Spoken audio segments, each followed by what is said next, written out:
The critics know what they're talking about, but sometimes that doesn't mean they know what they're talking about. This just proves that the only reviews you should ever check out are the ones over on Mojo Plays.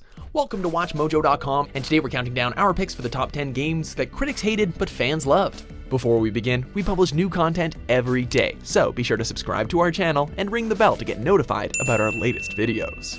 For this list, we're looking at video games that were a mixed bag among critics, but still managed to win the love of many a gamer.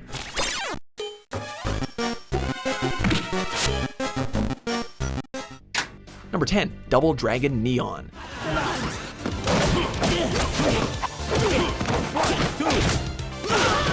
Given how much games have evolved over the years, it can be difficult to bring a classic arcade game into the modern world. Graphics may not be much of an issue, but the overall gameplay and feel can still make a game feel kind of aged. And that's how critics felt towards Double Dragon Neon, which was commonly described as really outdated. Fans, on the other hand, enjoyed the old school formula, praising it for playing similarly to the originals while updating the graphics. Hey, if it ain't broke, don't fix it.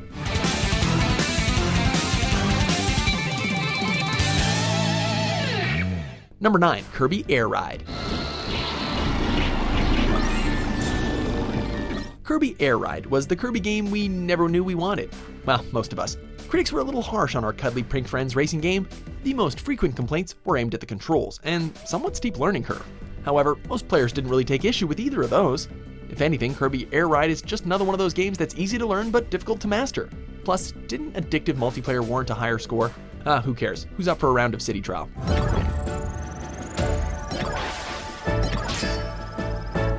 Number 8, Monster Hunter Freedom.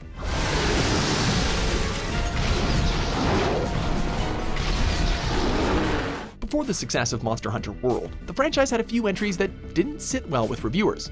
Monster Hunter Freedom, a remaster of the first two games in the series, was one of the more interesting cases.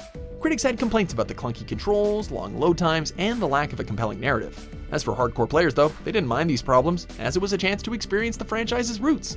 For fans of the seemingly never-ending experiences that Monster Hunter typically provides, it was well worth the price.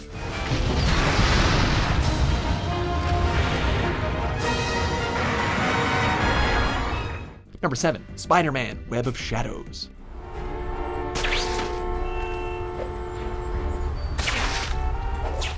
Spidey has had a rocky history with the video game market. While many fans felt that the movie tie-in, Spider-Man 2, has been the wall crawler's best outing, others would argue that Web of Shadows is actually better. After all, this is as close to a complete Spider-Man experience as we've ever gotten. When you're swinging through the air and sneaking around bad guys, you really do feel like the web-slinger himself. Reviewers noted the technical issues and difficult camera, but those were issues that players easily overlooked. For many fans, Web of Shadows iterated on many things that worked in Spider-Man 2 and delivered a great game.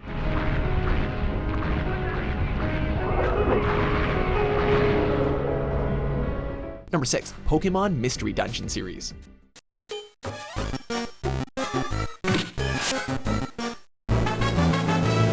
The Pokémon franchise hasn't had the most stellar spin-offs. You really don't hear many people talking about Pokémon Channel or Pokémon Dash.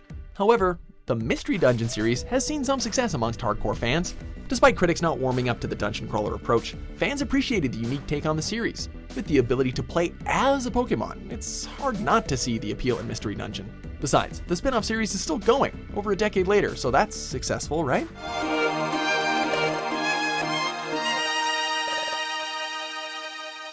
Number 5, Deadly Premonition. F.K. in the coffee.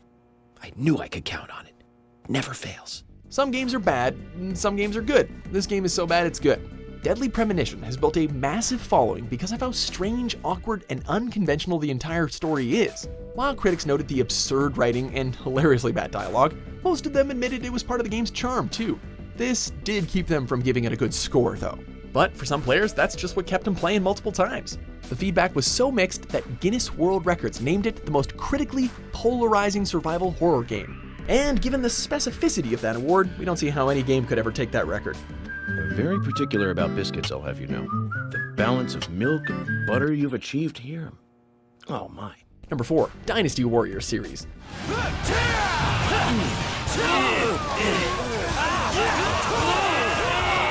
The Dynasty Warriors series has been notorious for its very low review scores. The first game in the Dynasty Warriors series is actually a pretty straightforward one-on-one fighter, but starting with 2000's Dynasty Warriors 2, the series has been about fighting waves and waves of enemies.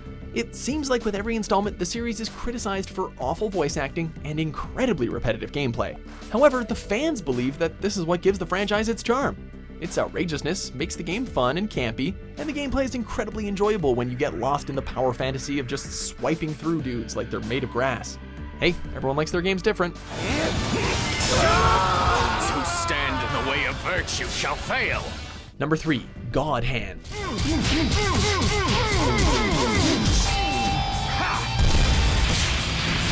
Shinji Mikami has directed some pretty stellar games throughout his career. While he's worked on games like Resident Evil 4 and The Evil Within, he also directed this beat-em-up back in 2006. God Hand has since become a cult classic, but it didn't do well critically. Reviewers didn't hesitate to call it an absolutely terrible game, but this was one of the few instances where they admitted that they couldn't actually stop playing. While they couldn't get past the outdated graphics, awful camera, and totally wonky controls, players loved its difficult and unique combat and over-the-top humor. Mikami wanted to create a hilarious martial arts game, and he succeeded. Together we are the douchebags. Number 2, Star Wars Bounty Hunter.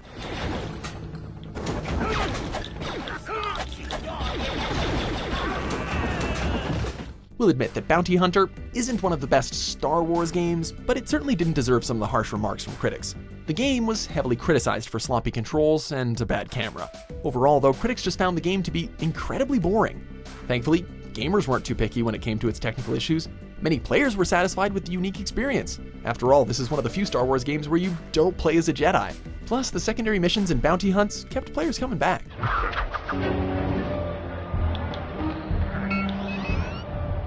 Number 1, Nier.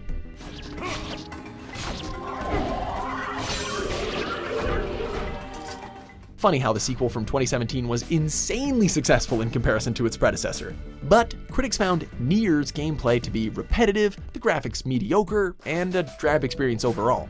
Not everyone was bugged by the game's shortcomings though.